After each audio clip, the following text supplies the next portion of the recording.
The last example for trapezoidal rule is if you have something like approximate the area from 1 to 3 of 1 over x dx using the trapezoidal rule.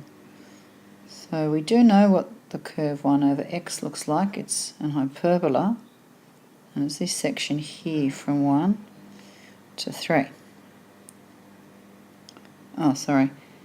Using 5 function values. Function values. 5 function values means 1, 2, and then 3, 4, 5. So it's one more than the number of subintervals. So I'll draw those in. 1 there, 1 there, 1 there. And again, if you're not sure, h equals b minus a over n. Last minus the first over how many subsections you've got, not function values. We've got 1, 2, 3, 4. I might just colour those in to distinguish it. So that's the area we're looking at there. So I've got 4. So 3 minus 1 is 2 over 4. H is a half, meaning that I can say that point is 1.5, 2, and 2.5. So I now need to plug those values into 1 over x and find the function value there before I do the thing. So f of 1, f of 1.5,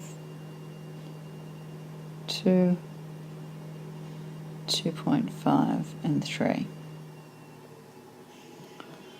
So that's 1 over 1. It's 1 over 1.5, 1 over 2, 1 over 2.5. Oops, I've got the equals already. And 1 over 3. So that's equal to 1. 1 on 1.5. Well, 1.5 is 3 on 2, so we're going to flip that. So it's 2 on 3. 1 on 2 is just 1 on 2. Oops. So that's a half. It's straightforward. 1 on 2.5. So 2.5 is 5 on 2. So 1 on 5 on 2 is 2 on 5. It's much quicker to do these in your head than on a calculator. And 1 on 3.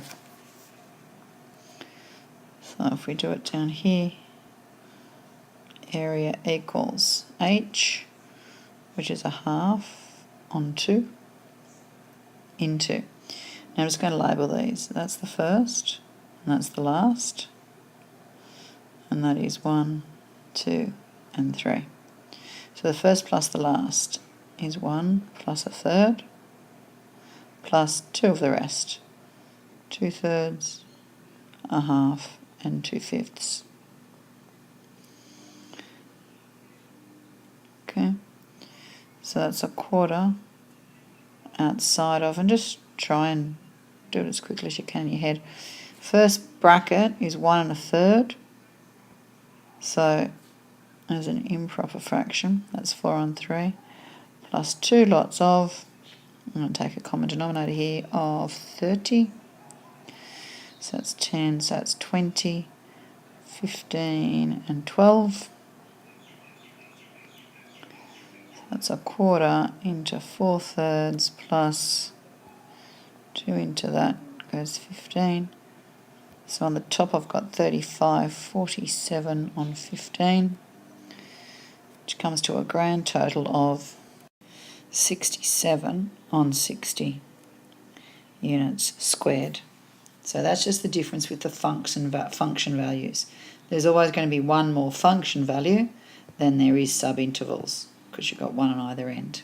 So you must pay attention to the wording of the question.